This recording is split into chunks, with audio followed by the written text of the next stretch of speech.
Mangaluru ಸೆಂಟ್ರಲ್ನಿಂದ Kabaka Puttur passenger ರೈಲು ಸುಬ್ರಹ್ಮಣ್ಯ ಜಂಕ್ಷನ್ನವರೆಗೆ ವಿಸ್ತರಣೆಯ ಪ್ರಸ್ತಾವನೆಯನ್ನು ದೆಹಲಿಯ ರೈಲ್ವೆ ಮಂಡಳಿಯ ಅಧ್ಯಕ್ಷರಾದ ಸತೀಶ್ ಕುಮಾರ್ ಅವರಿಗೆ ಸಂಸದ ಕ್ಯಾಪ್ಟನ್ ಬ್ರಿಜೇಶ್ ಚೌಟಾ ಅವರು ನೀಡಿದ್ದು, ಇದಕ್ಕೆ ಸ್ಪಂದಿಸಿದ ರೈಲ್ವೆ ಇಲಾಖೆಯವರು ಶೀಘ್ರದಲ್ಲೇ ಕಾರ್ಯಗತಗೊಳಿಸಿ ಸುಬ್ರಹ್ಮಣ್ಯ ಜಂಕ್ಷನ್ನವರೆಗೆ ಪ್ಯಾಸೆಂಜರ್ ರೈಲು ಓಡಾಟದ ಬೇಡಿಕೆ ಈಡೇರಲಿದೆ.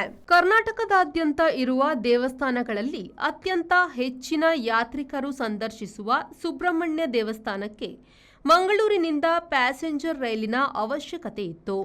ಈಗಾಗಲೇ ಅನೇಕ ಬಾರಿ ರೈಲ್ವೆ ಇಲಾಖೆಗೆ ಮನವಿಯನ್ನು ಸಲ್ಲಿಸಿದ್ರು.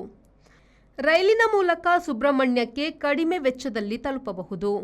ಆದರೆ ರೈಲು ವ್ಯವಸ್ಥೆ ಇಲ್ಲದ ಕಾರಣ ಖಾಸಗಿ ವಾಹನಗಳಿಗೆ ದುಬಾರಿ ಬಾಡಿಗೆ ಕೊಟ್ಟು ಸಂಚರಿಸುವುದು ಜನಸಾಮಾನ್ಯರಿಗೆ ಹೊರೆಯಾಗಿ ಪರಿಣಮಿಸಿದೆ.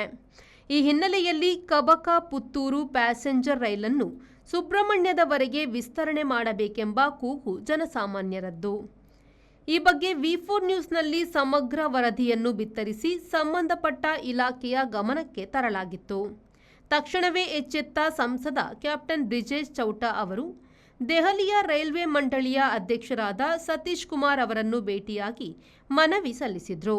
ಈ ಬಗ್ಗೆ ಸ್ಪಂದಿಸಿದ ರೈಲ್ವೆ ಇಲಾಖೆಯ ಅಧಿಕಾರಿಗಳು ಕಬಕ ಪುತ್ತೂರು 06485 ನಂಬರಿನ ಪ್ಯಾಸೆಂಜರ್ ರೈಲನ್ನು ಸುಬ್ರಹ್ಮಣ್ಯ ಜಂಕ್ಷನ್ನವರೆಗೆ ವಿಸ್ತರಿಸುವ ಪ್ರಸ್ತಾವನೆಯನ್ನು ಶೀಘ್ರದಲ್ಲೇ ಕಾರ್ಯಗತಗೊಳಿಸಲಾಗುವುದು ಎಂದಿದ್ದಾರೆ. ಒಟ್ಟಿನಲ್ಲಿ ಕಬಕ ಪುತ್ತೂರು ಪ್ಯಾಸೆಂಜರ್ ರೈಲು ಮುಂದಿನ ದಿನಗಳಲ್ಲಿ ಸುಬ್ರಹ್ಮಣ್ಯಕ್ಕೆ ವಿಸ್ತರಣೆಯಾಗಲಿದೆ. ಇದರಿಂದ ಸುಬ್ರಹ್ಮಣ್ಯ ದೇವಸ್ಥಾನಕ್ಕೆ ಬರುವ ಭಕ್ತರಿಗೆ ಅನುಕೂಲವಾಗಲಿದೆ. ಬ್ಯೂರೋ ರಿಪೋರ್ಟ್ ವಿ4 ನ್ಯೂಸ್ ಮಂಗಳೂರು.